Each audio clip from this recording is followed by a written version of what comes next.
dikatakan bahwa standar akuntansi keuangan adalah himpunan dari prinsip, prosedur, teknik, dan metode di dalam menyusun laporan keuangan. Bentuk dari harta ada 3. Yang pertama adalah harta lancar, harta tetap, dan harta tak berwujud.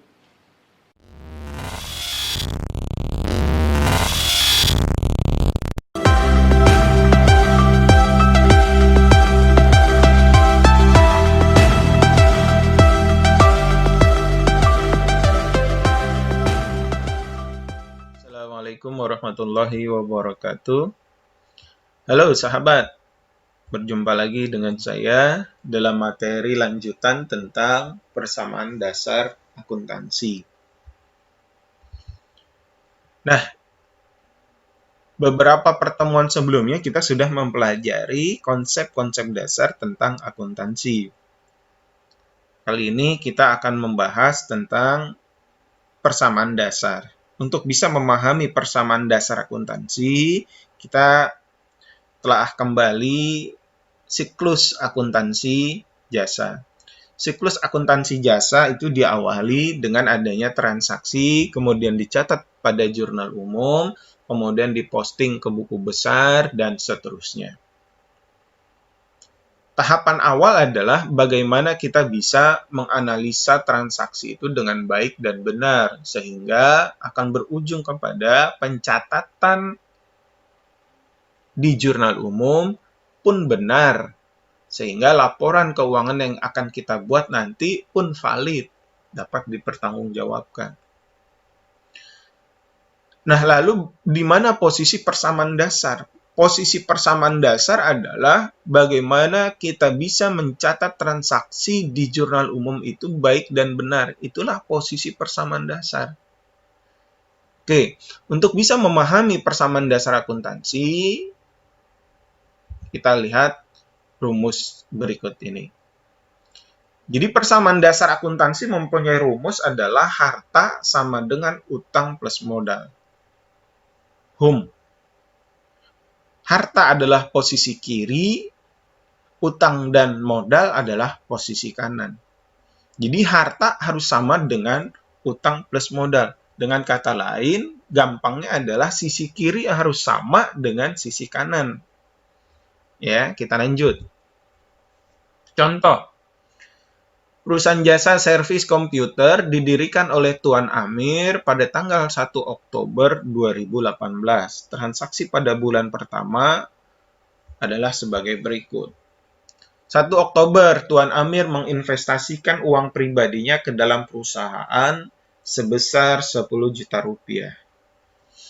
Nah, kalau kita analisa transaksinya adalah ketika Tuan Amir menginvestasikan uang pribadinya ke perusahaan, maka bagi perusahaan bertambahnya kas dan bertambahnya modal tentunya. Yang kita catat adalah perusahaan ya. Maka kita input transaksinya, kita catat transaksinya tanggal 1 bulan 10, harta. Wujudnya adalah kas, 10 juta rupiah. Di sini kita catat sebagai 10.000 rupiah dalam ribuan ya, untuk mempermudah. Kemudian di sisi kanannya adalah sebagai modal, 10.000 rupiah atau 10 juta. Nah, yang kita bisa pahami adalah di sini adalah posisi kiri dan posisi kanan adalah sama, yaitu kas dan modal. Kita lanjut ke transaksi berikutnya adalah pada tanggal 5 Oktober menerima pelanggan baru untuk servis komputer sebesar 1.500.000. Baru dibayar tunai 1 juta, sisanya sebagai piutang. Kalau kita analisa adalah kita bekerja dan hasil pekerjaan kita dinilai sebesar 1.500.000. Tapi dari 1.500.000 itu baru kita terima uangnya, kasnya adalah 1 juta. Sisanya belum. Maka kalau kita catat adalah transaksi tanggal 5 akan mengakibatkan kas kita bertambah 1 juta. Bukan 1.500.000. Kenapa? Karena kita baru menerimanya 1 juta. Lalu yang 500-nya apa? Yang 500-nya adalah piutang. Piutang itu apa? Piutang itu tagihan kepada pihak kedua. Rp500.000. Berarti sisi kiri adalah 1.500.000. Kemudian sisi kanannya adalah karena kita sudah bekerja dan penilaian pekerjaan kita senilai 1.500.000, maka dicatat pada kolom modal, yaitu 11.500.000 sebagai pendapatan. Harusnya ditulis di keterangan ya, pendapatan. Maka terpenuhi syarat sisi kiri dan sisi kanan adalah sama. Karena sudah terjadi dua transaksi, maka kita dapat cari saldonya. Tanggal 1 kas 10 juta, tanggal 5 bertambahnya kas 1 juta, maka didapatkan saldo sebesar 11 juta. Kemudian adanya piutang. Di tanggal 1 belum ada piutang, di tanggal 5 ada piutang, maka saldonya adalah Rp500.000.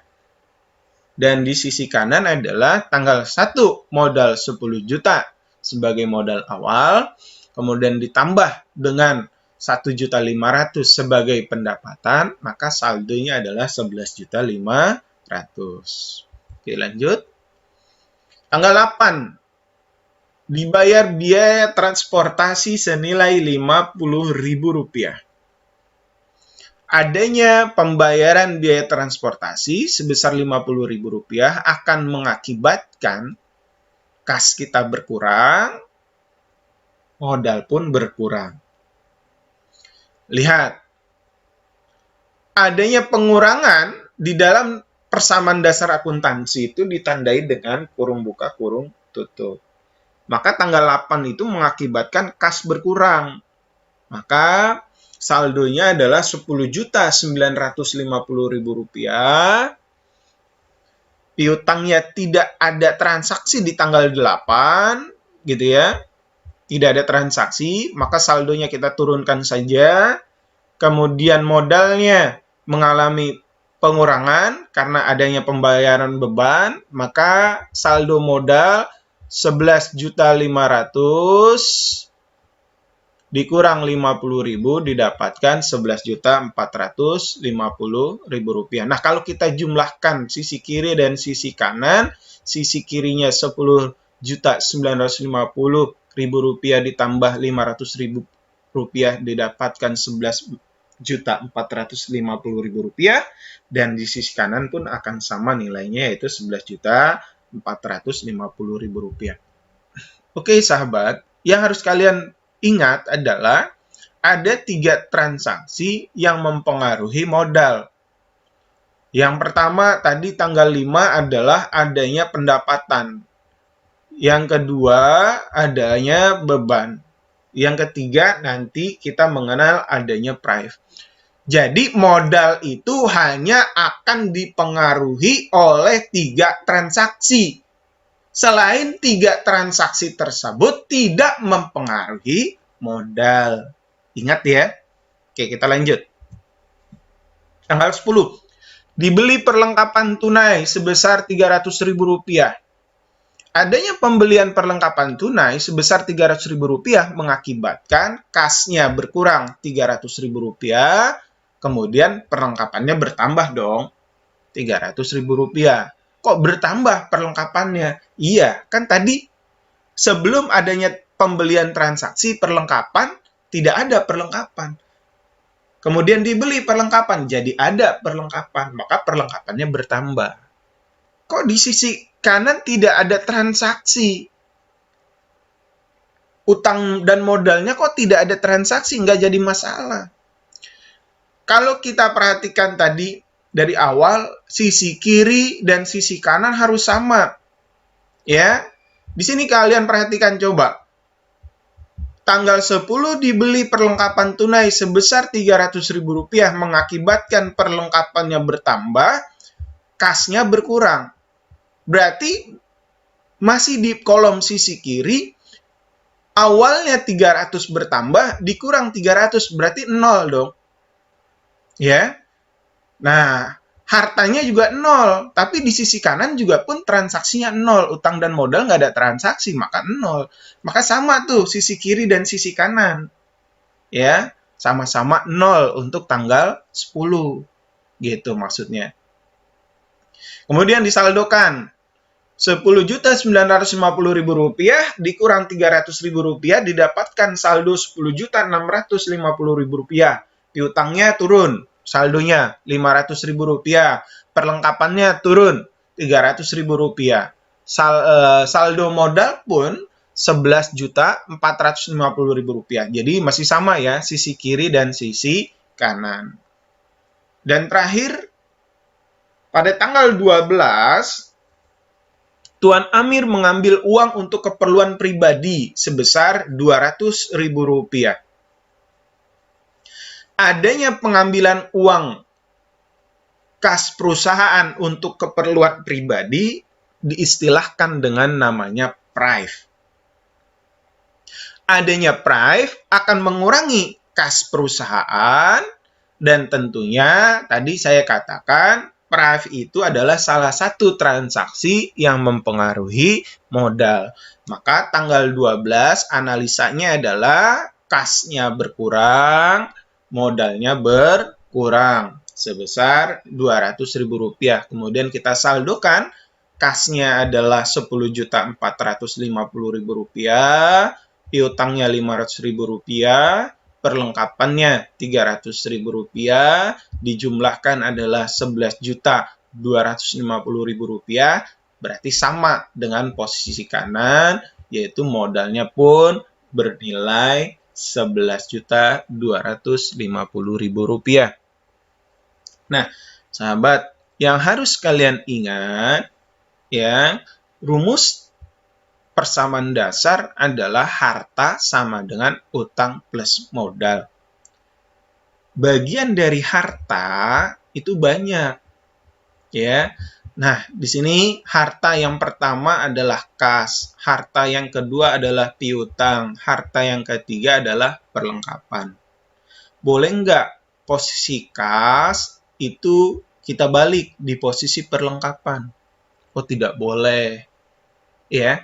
Karena posisi ini kolom 1, kolom 2, kolom 3 berurutan sesuai dengan kelancaran harta. Ya. Oke, kemarin kita sudah belajar tentang pembagian harta. Ada harta lancar dan harta tetap. Nah, kas adalah harta yang paling lancar. Nah, maka kas itu di urutan pertama.